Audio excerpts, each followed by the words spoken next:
বন্ধুরা, আজকের ভিডিওতে আমরা শুনব এক অনন্য কাহিনী। মহান আল্লাহর প্রিয় নবী মুসা আলাইহিস সালাম এবং এক সাধারণ কসাই যুবকের ঘটনা, যিনি মায়ের সেবা করার কারণে জান্নাতের উচ্চ মর্যাদা লাভ করেছিলেন। মূল কাহিনী। একদিন মুসা আলাইহিস সালাম আল্লাহর কাছে মোনাজাত করলেন, হে আল্লাহ, জান্নাতে আমার সঙ্গী কে হবেন? দুনিয়াতেই কি আমি তার সাথে সাক্ষাৎ করতে পারি? আল্লাহর হুকুমে তখন জিবরাইল আলাইহিস সালাম আগমন করলেন এবং বললেন, হে মুসা, অমুক এলাকায় এক কসাই আছে, সেদিন তুমি যার সন্ধান করছো সেই হবে তোমার জান্নাতের সঙ্গী। এ কথা শুনে মুসা আলাইহিস সালাম অবাক হলেন।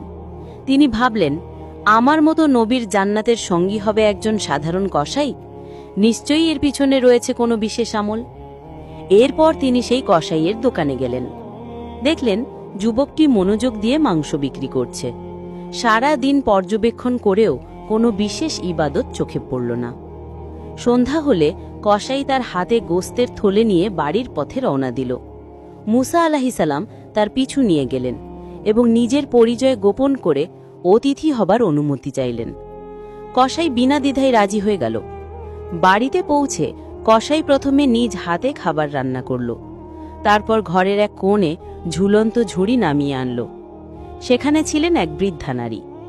কসাই তাকে ভালোভাবে গোসল করালো, তারপর নিজ হাতে খাইয়ে দিল। খাওয়া শেষ হলে আবার আগের জায়গায় রেখে দিল। মুসা আলাইহিস সালাম বিস্ময়ে সবকিছু লক্ষ্য করছিলেন। দেখলেন বৃদ্ধা কিছু বিড়বিড় করে দোয়া করছেন, তবে বৃদ্ধ বয়সের কারণে স্পষ্ট করে শোনা যাচ্ছিল না। এরপর কসাই মেহমানদারি করে মুসা আলাইহিস সালামকে খাবার পরিবেশন করল। তখন মুসা আলাইহিস সালাম জিজ্ঞাসা করলেন, এই বৃদ্ধা কে? কসাই বিনয়ের সাথে বলল, তিনি আমার মা, আমি প্রতিদিন তার সেবা করি। মুসা আলাইহিস সালাম আবার জিজ্ঞাসা করলেন, তুমি যখন মায়ের সেবা করছিলে তখন তিনি কি বলছিলেন?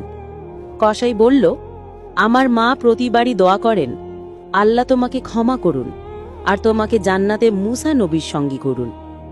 এই কথা শুনে মুসা আলাইহিস সালাম চোখে পানি নিয়ে বললেন, হে যুবক, আমি তোমাকে সুসংবাদ দিচ্ছি, আল্লাহ তোমার মায়ের দোয়া কবুল করেছেন। আমি যখন আল্লাহর কাছে আমার জান্নাতের সঙ্গী সম্পর্কে জানতে চেয়েছিলাম, তখন তিনি তোমার নামই বলেছেন। তুমি মায়ের খিদমত করেছ, আর সেই খিদমতের পুরস্কার হিসেবে আল্লাহ তোমাকে জান্নাতে আমার সঙ্গী বানিয়েছেন। সমাপ্তি। বন্ধুরা, দেখলেন তো মায়ের সেবার কত বড় মর্যাদা। এক সাধারণ কসাই শুধুমাত্র মায়ের খিদমতের কারণে জান্নাতের নবীর সঙ্গী হবার সৌভাগ্য অর্জন করেছেন।